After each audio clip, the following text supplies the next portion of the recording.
Good morning. I think it's July 10th, and it's 2022. My name is Douglas Griffin. My mom will not be singing today on this broadcast, um, but we do have a great Bible study. I hope you stick around for it. We're in the book of Exodus. I'm trying to plug in my phone, bless my heart, so I can keep track of time. We're in the book of Exodus. I go verse by verse through the Bible. We started in chapter 1. We're now in chapter 7. We're just starting chapter 7. I think it's easier to get the correct interpretation of scripture if you read. It's like watching a movie from beginning to end. If you start in the middle of the movie, which character is that and who's that? You read books. Anyway, this is just God is telling a story of our salvation. And so I'd read it like you would read anything. He wrote it that way on purpose. So here's what's happened, right? Moses has Pharaoh's a bad guy. The children of Israel are in Egypt. They could have left. I just want to keep saying that. They had an opportunity, but they wanted to stay because in their minds, I know God has promised us some land someday, but I don't see it. But I do see this land we got right now here in Egypt that our brother Joseph has given to us, and he's a king in Egypt and he's a vice president of Egypt. And why would we leave? So they stayed. Then there was a new Pharaoh who says, I don't know who Joseph is, and I'm going to make you slaves. Their fault because God tells you, I know you're really comfortable in that situation, but you need to go. And we ignore that. That couldn't be God telling me to go because look how wonderful it is. And then a new boss shows up or the company you work for gets sold and they go, oh man, this is so terrible. I don't understand. The guy's like, that's why I told you to leave. It's okay. God still has a plan of escape. So God anticipates. Here's what's great about God. This is why we elected him God many years ago. He anticipates when we're going to mess up and already has a way out. So their way out is Moses. Moses is going to lead them out. But there's a couple things that God is trying to accomplish. Um, and that's what's very interesting. We're about to get into the plagues and things because Moses goes to Pharaoh and says, God says, let my people go 3 days journey into the wilderness. Uh, then he modifies it the second time. Let them go and just worship God. Doesn't say how many days it's going to be because he wants to be reasonable with Pharaoh. On purpose, God is being reasonable. I'm not asking for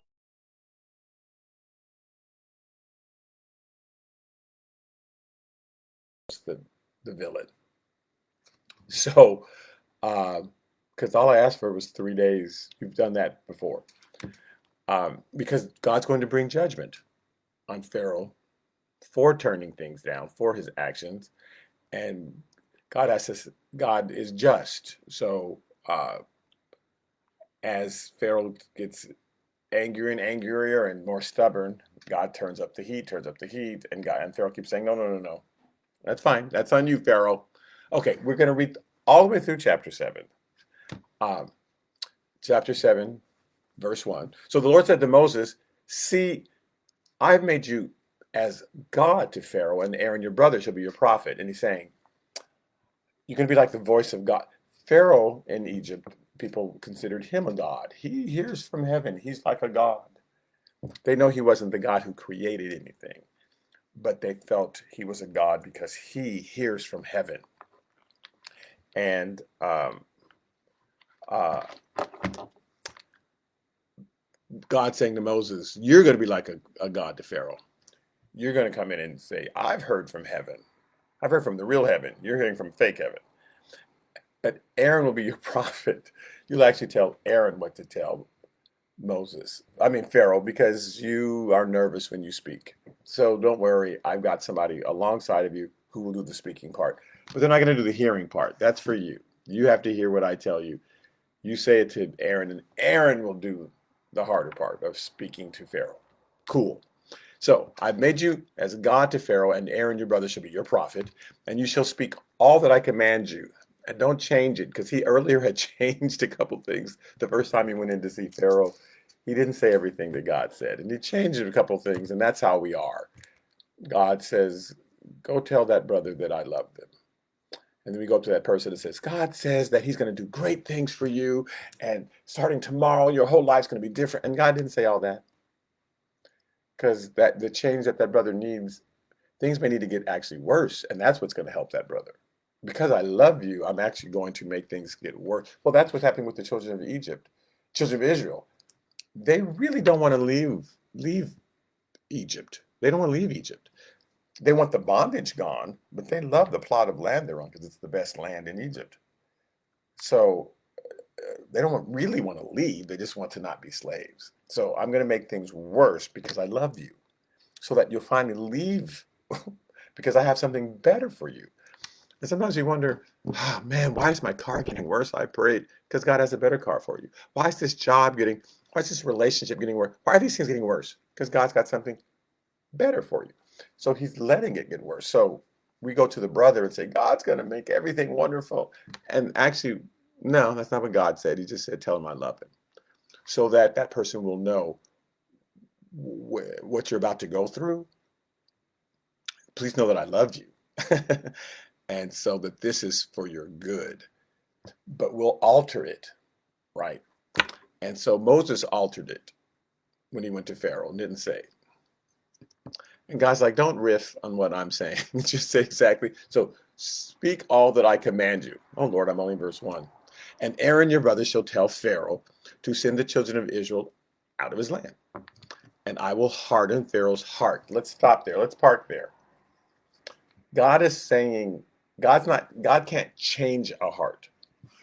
If and I've used this example before. If you've got a bunch of clay and a bunch of wax, and the sun shines, the sun doesn't turn the wax into wax. It's already wax. So when the sun shines, the wax just starts to melt. The clay, it begins to harden. The sun's not creating the clay, but it is hardening it. The sun's just doing its thing. God is not changing Pharaoh's heart, but when he says, let my people go, because Pharaoh has the heart of clay, it hardens him. So we kind of misunderstand, like God is the one that made it. Pharaoh say no. No, God's saying, when I say this to this person, because of who they are, it's going to harden them. I'm going to harden Pharaoh's heart. I know what's happening. There's several scripture where it says, and Pharaoh hardened his heart, because the Bible doesn't distinguish between the two. God said something, the sun shined and the clay hardened.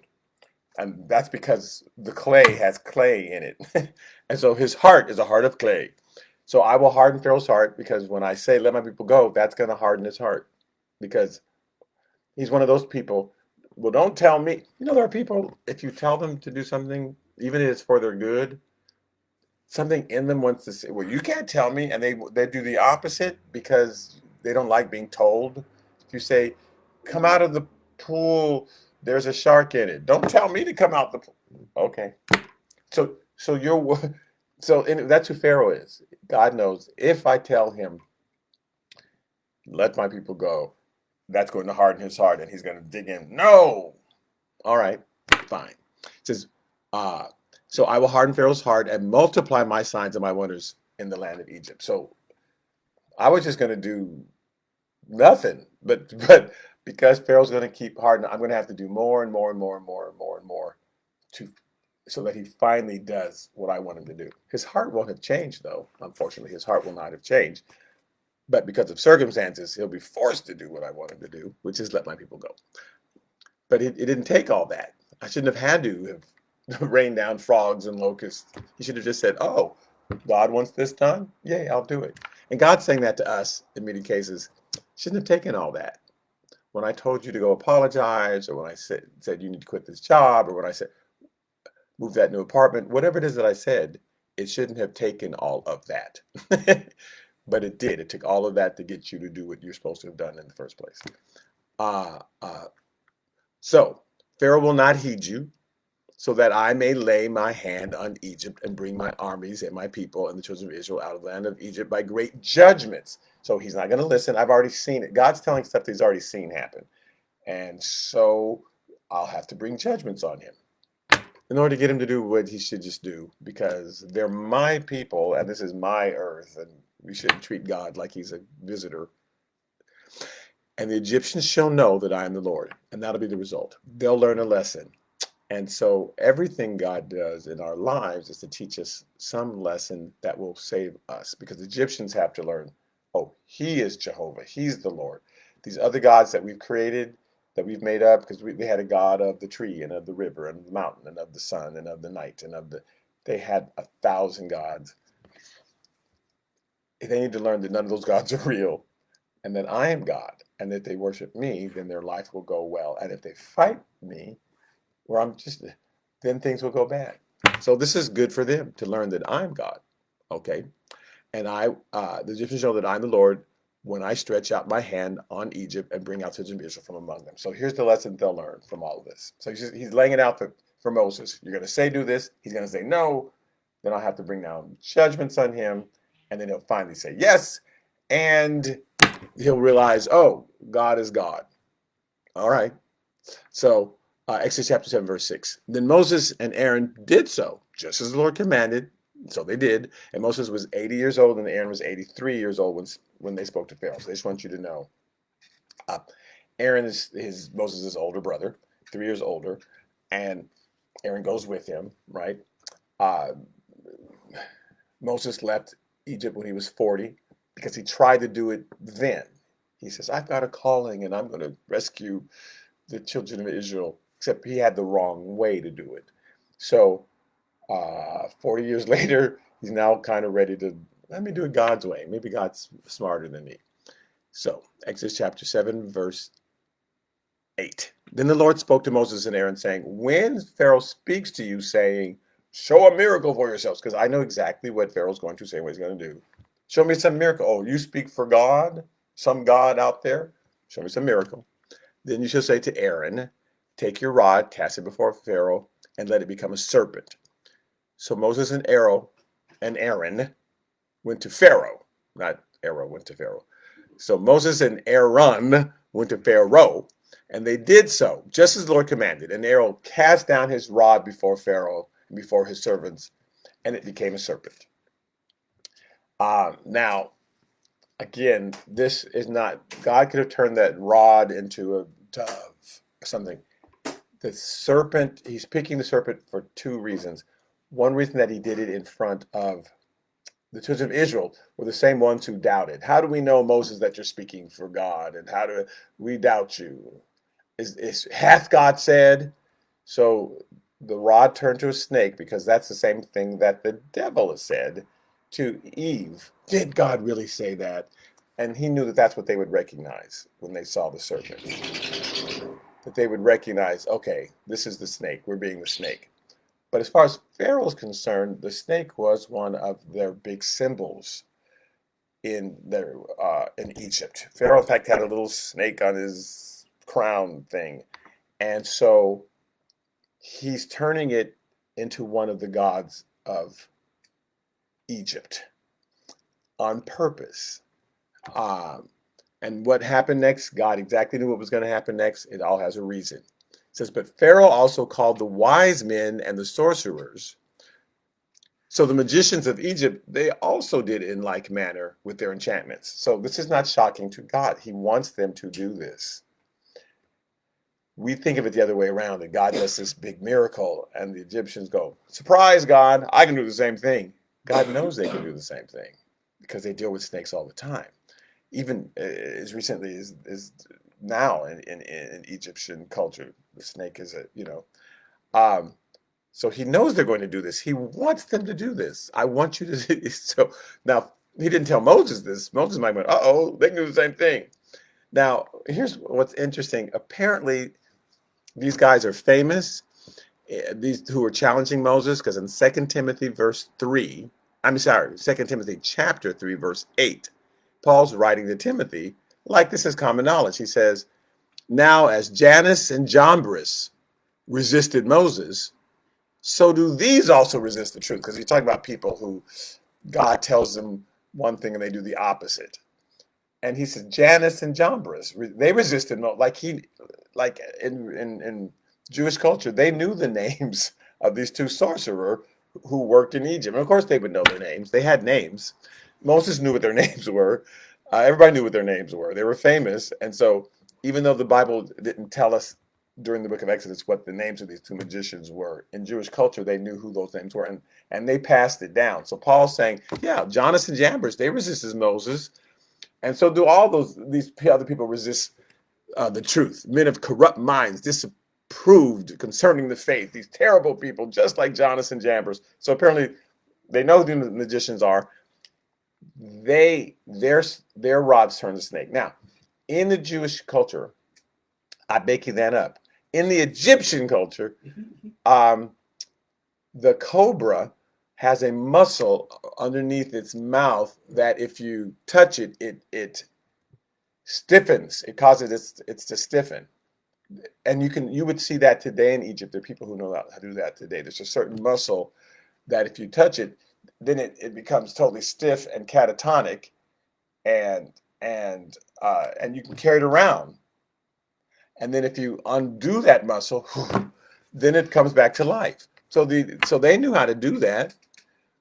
Now they're starting off with a snake that they can turn into a rod.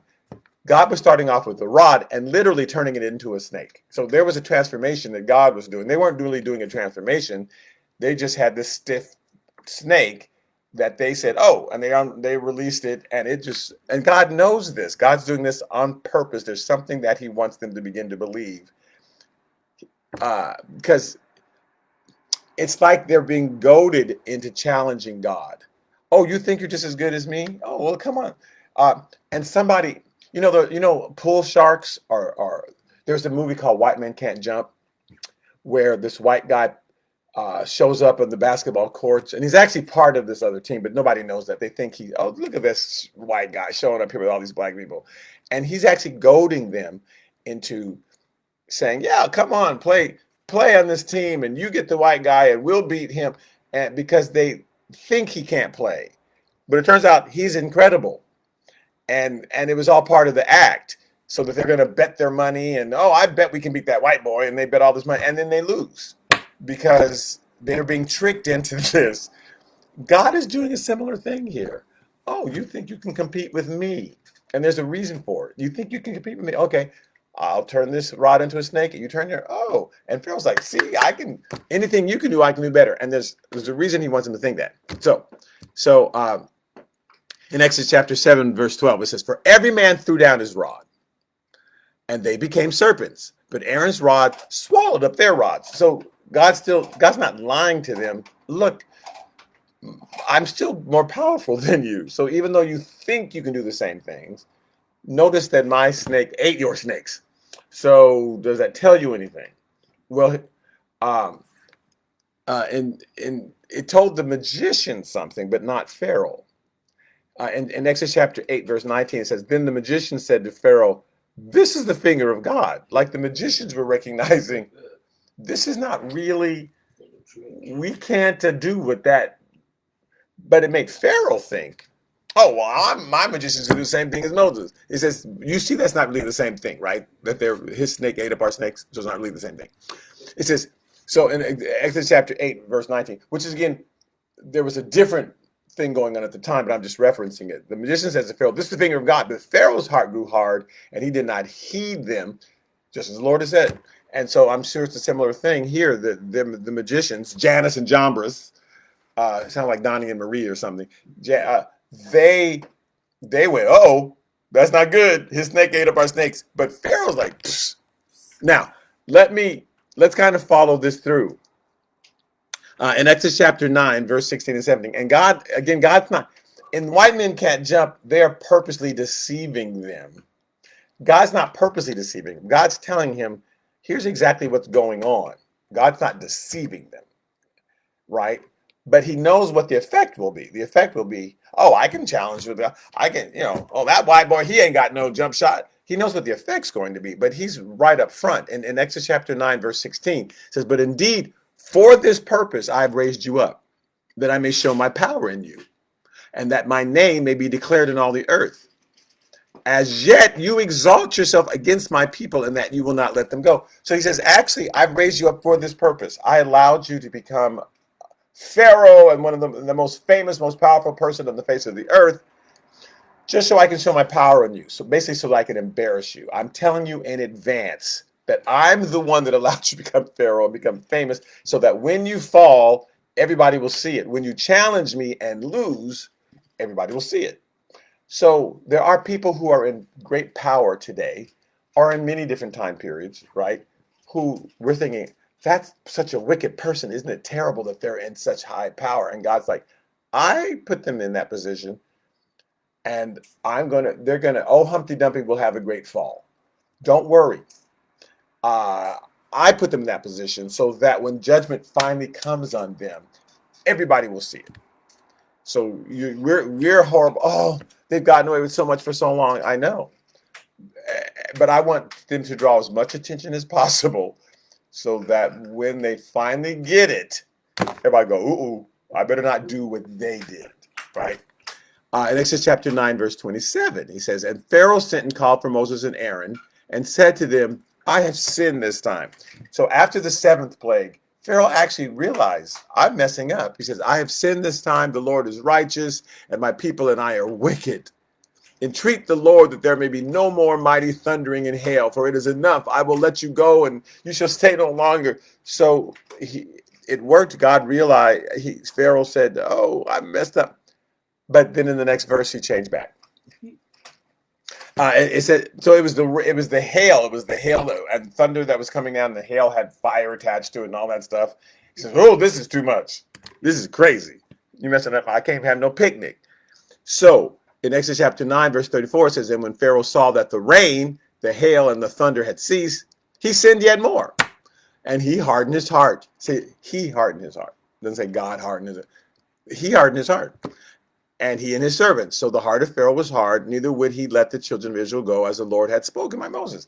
So as soon as God says, okay, I'll release the pressure, Pharaoh went back to all the stuff that he was doing before, because that's how he is. You know, hey, Donna, that's I really don't want to change. I only changed because things got so bad. But as soon as they get good, I'm going to change back to my evil ways. And then that's our fault when things have to get worse again next time. It's like, I was hoping that would have changed you, but clearly it didn't change you. Exodus chapter 14, verse 1 through 4. I'm just laying this groundwork. It says, now the Lord spoke to Moses, saying, speak to the children of Israel that they turn and camp before Pi Harath, between Migdol and the sea. Okay, so Pharaoh has let them go, and God actually sends them in the wrong direction on purpose. It says, opposite Baal Zephron, and you shall camp before it by the sea. So I'm actually sending you toward a different sea, not even toward the Red Sea. It says, for Pharaoh will say of the children of Israel, they are bewildered by the land. The wilderness has closed them in. Like they're lost. And he'll go, and even though he let them go, even though I killed his firstborn son, he's going to turn again. He's going to think, I can compete with God. I know God did all this stuff, but I'm just as big and bad as he is. So and it started with these snakes.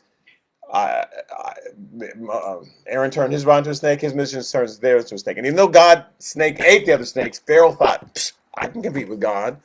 So even after God had done all these incredible things, and Pharaoh was forced to let the people go, he looks at them and they look a little, well, I can send my armies out there. And that's what messed him up. Had he stayed in Egypt, he wouldn't become this story that we're all talking about later. But he thinks, I can compete with God. Anything God's magicians did, my magicians did the same thing. Well, no, they didn't really. But you want to make yourself think that. Okay, so I know God let those people go. I'll just take them back. I'm as big and bad as God is. So he says, for Pharaoh will say to the children of Israel, they are bewildered by the land, the wilderness has closed them in. Then I will harden Pharaoh's heart. That action will harden his heart. When they see that you were lost, when they think you're lost, that's going to harden Pharaoh's heart. Oh, here's my time to take advantage, because he thinks he's as bad as I am. There was a poem called God's Trombone. It was a play, and the first line of it was, young man, your arm's too short to box with God. And the vision is like God's way in heaven. You can't compete with God. You're trying to fight with God. Your arm's too short to box with God. Hello. And that's like a little 3-year-old trying to fight Muhammad Ali or something. It's like, no, you can't compete. But Pharaoh thinks he can. Pharaoh thinks he can. So he says, then I will harden Pharaoh's heart so that he will pursue them, and I will gain honor over Pharaoh and over all his army, that the Egyptians may know that I am the Lord. And they did so. They'll finally realize, oh, I'm the Lord. I'm trying to fight against God. And sometimes it takes God knocking us on our butts like that. So we finally go, I'm trying to fight against God. I'm kind of stupid. I think God has the advantage in the situation. But for a while, we think we can compete with God. I know God said to do this, but I'm going to do that. I know God said this, but I'm going to sneak over there, and we think we don't have to listen, but we do. We have to listen to God. So Pharaoh, God knows exactly what's going to go on. I want Pharaoh to stay, but I know he's not. So I'm going to go ahead and lure him on out to the Red Sea and crush his army in front of everybody because he thinks he can compete with me. So it starts with these snakes. God knows what he's doing. It's white man can't jump. I'm going to have to end up taking all these people's money because they think just because I'm a white boy, I can't play basketball. And then that's on them that they have that bias. So, that's too bad on them. So Pharaoh's, going back to the story. So this is the first miracle, right? The snakes come out. It says, and Pharaoh's heart grew hard and he did not heed them as the Lord had said. Like the Lord, once he saw his magicians turn their rods into snakes, he said, I don't have to listen to that God. My magicians can do the same thing. And I'm ignore the fact that Aaron's rod ate up my, I'm just ignore that. I'm just as big as bad, so I don't have to listen to this God. All right. Now, the next thing's about to happen is God says, okay, I'm going to turn the water into blood. Let's research why he's choosing to do that thing. Because again, there's a reason for everything. In Exodus 12, verse 12, says, for I will pass through the land of Egypt on that night, and will strike all the firstborn in the land of Egypt, both man and beast, and against all the gods of Egypt I will execute judgment. I am the Lord. And I've entitled this lesson, The Gods of Egypt. So in talking about plague number 10, God says, I'm going to pass through the land. I'm going to strike the firstborn of all of those who are not listening, because I will send out a warning. If you believe I'm God, put blood but all of you who said, no, Pharaoh's God, this is what's going to happen. None of this happened in secret. God warned them. Moses had been doing miracle after miracle after miracle. Finally got to number 10, and God sent out a warning again and told him exactly what's going to happen. He says, and I'm going to strike all the firstborn of the land of Egypt, both man and beast, and against all the gods of Egypt I will execute judgment. So, because I am the Lord. So God is attacking the gods of Egypt. They believed in all these different gods. Like I started off saying, a god of the sky, and a god of the ground, and a god of the grass, and a god of the water. All these different gods. He says, I'm executing judgment against all their gods. So everything, and so each of the plague was designed to attack a specific god that they held, that they believed was in charge of that. So Hapni, Hapni, and Osiris, you've heard of Osiris, are gods of the river and of the life source, and everything comes from the Nile, and the Nile waters their plants, and the Nile they drink from the Nile, and the Nile is this river that blesses all of it. And they believe that Hapni and by connection Osiris were the life source. So he says, I'm going to attack their gods because they think Osiris controls and Hapni controls the Nile. So when I turn the water to blood, I'm attacking their gods. He says, I'm executing judgment against the gods of Egypt. In Numbers chapter 33, verse 3 and 4, it says, they departed from Ramses in the first month, on the 15th day of the first month. So here's we're talking about when they left, on the day after the Passover. And the children of Israel went out with boldness in the sight of all the Egyptians. For the Egyptians were burying all their firstborn. Why? Because they listened to Pharaoh instead of the God, whom the Lord had killed among them. Also on their gods, the Lord had executed judgments. So he's attacking the gods of Egypt. Each plague relates to a specific god that they worship, and God's saying, I have the ascendancy over that God. Okay, so back to Exodus chapter 7, verse 14. So the Lord said to Moses, Pharaoh's heart is hard. He refuses to let the people go. So go to Pharaoh in the morning when he goes out to the water, which he believes is the source of life, and he believes there's God happening and Osiris control it. So when he goes out to the water, you shall stand by the river's bank to meet him, which is it's like going to your shower in the morning, and Moses is there. You know I'm about to get in the shower. Yes, I do. And I'm about to make that shower very eventful for you. Oh, thank you. Oh, no, thank you. So you stand by the river's bank to meet him because he's going to go bathe in the shower. I mean, bathe in the river and all that stuff, right? They obviously didn't have indoor plumbing. And the rod, which is turned into a serpent, you shall take in your hand, and you shall say to him, the Lord God of the Hebrews has sent me to you, saying, let my people go, that they may serve me in the wilderness. So no longer talking about 3 days. I'm taking them into the wilderness. They're going to be in the wilderness for a while. So I'm giving you another chance. But indeed, until now you would not hear. Thus says the Lord, by this you shall know that I am the Lord. Since you don't think I'm the Lord, meaning that I'm in charge of everything, behold, I will strike the waters which are in the river with the rod that is in my hand, and they shall be turned to blood. So you start off your day going to the water of life. Well, let me turn it to the water of death for you. So you see that I'm God and not who you think is God. He's choosing blood. Again, he's attacking the river for that reason. Why he's turning it to blood goes back to Exodus chapter 1, verse 15. It says, then the king of Egypt spoke to the Hebrew midwives, of whom the name of one was Shiphrah and the name of the other was Puah. And they like to tell you the names of everybody. So the king of Egypt, this Pharaoh that we're dealing with now, well, actually, it was his dad. But anyway, he's upset that there are so many Jewish people and they're just flourishing in Egypt. So he says, go to the midwives. And he said, when you do the duties of a midwife for the Hebrew women and see them on their birth stools, if it is a son, then you shall kill him. But if it's a daughter, then she shall live. So I want you, instead of when this child comes out, kill it, right? In their house, if it's a boy. And then that'll stop the growth. Now, of course, the midwives aren't going to do that. It says, but the midwives feared God, did not do as the king of Egypt commanded them, but saved the male children alive. So the king of Egypt called for the midwives and said to them, why have you done this thing and saved the male children alive? Like, I'm seeing all these little male kids going around. I don't get it. And the midwives said to Pharaoh, because the Hebrew women are not like the Egyptian women, for they are lively and give birth before the midwives can come to them. Like, by the time we show up, I get my clothes on and everything, my shoes, and run over there. They've already given birth. It's not my fault. Therefore, God dealt well with the midwives, it says, verse 20. And the people multiplied and grew very mighty. So it's trying to stop it, didn't work. They multiplied even more. And that's what happened. You can try to stop what God is doing. He's just going to make it grow even more. And so it was because the midwives feared God that he provided households for them. So he gave them kids. A lot of times the midwives were women who didn't have children. So they just devoted themselves to helping other women have children.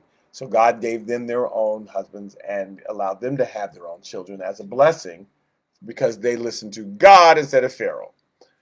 So Pharaoh commanded all his people now, saying, every son who is born that you hear a male boy cry, you shall cast into the river, and every daughter you shall save alive. So the midwives were asked just to kill them in their homes. But he's saying to the Egyptians, if you hear that a male child is born, kill it and throw it into the river. So the rivers of Egypt are now filled with blood for a certain time period. So God says, I'm going to turn this river back into blood as judgment. I'm giving back to you what you gave. And even if it was just a few kids that this happened to, it doesn't matter. You still killed, and it could have been thousands. It doesn't say how many. It doesn't matter. One life that you killed, Pharaoh, that you decided you were going to kill and toss into the ocean, you put innocent blood. So I'm going to judge you. You won't be able to drink of this water because it's going to be the color of blood. So I'm showing you what you did. So I'm judging the river because you think there's a river god that controls life, but I'm turning it to blood as a judgment on you. Because remember, he says, I'm going to bring judgments on Pharaoh and on his gods. So Exodus chapter 17, verse 18, it says, and the fish that in the river shall die, the river shall stink, and the Egyptians will loathe to drink the water of the river. So they're going to be dehydrated because they're not going to want to drink blood. They won't be able to eat the fish. The smell's going to do it. They won't be able to bathe. This is the judgment that I'm bringing on them because you won't let the people go. Exodus chapter 7, verse 19. Then the Lord said to Moses, so say to Aaron, take your rod and stretch out your hand. So first warn Pharaoh, give him the opportunity to say, no, no, no, no, don't do that. Because I'm even telling you, here's what's going to be the consequences, Pharaoh. And then wait, see if Pharaoh says, no, oh my God, I don't want that to happen. Or see if Pharaoh's like, eh.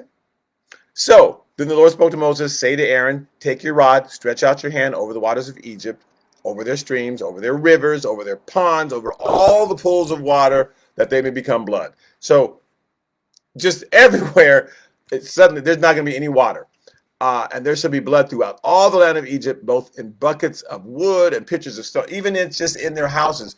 Water that they got from the river before it was blood, and it's just sitting in their houses, it's going to certainly turn to blood everywhere they go. Okay, and Moses and Aaron did so, just as the Lord commanded. So he lifted up the rod, he struck the waters that were in the river in the sight of Pharaoh and the sight of his servants, and all the waters in the river were turned to blood. And the fish in the river died, the river stank, and the Egyptians could not drink the water of the river. So there was blood throughout all the land of Egypt. Did Pharaoh go, oh my God, this is horrible? Nah.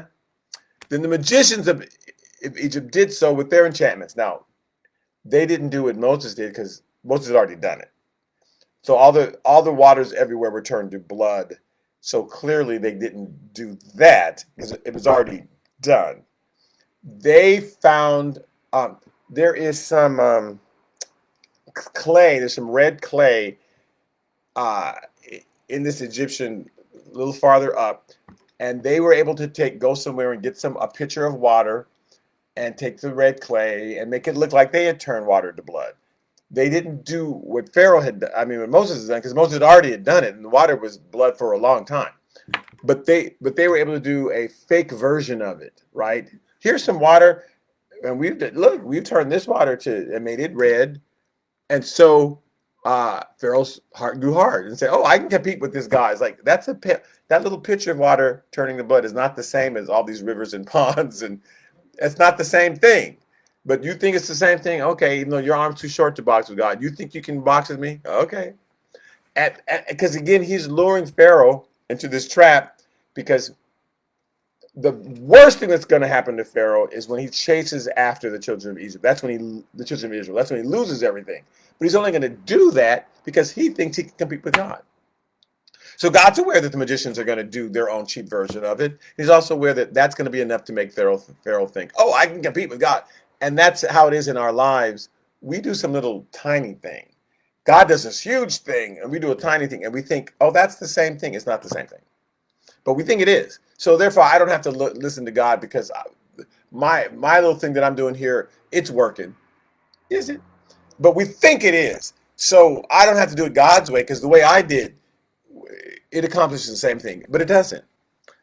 We need to let go of what we're doing and do what God wants us to do. But we can talk ourselves into thinking, this is good enough. This is a good enough substitute.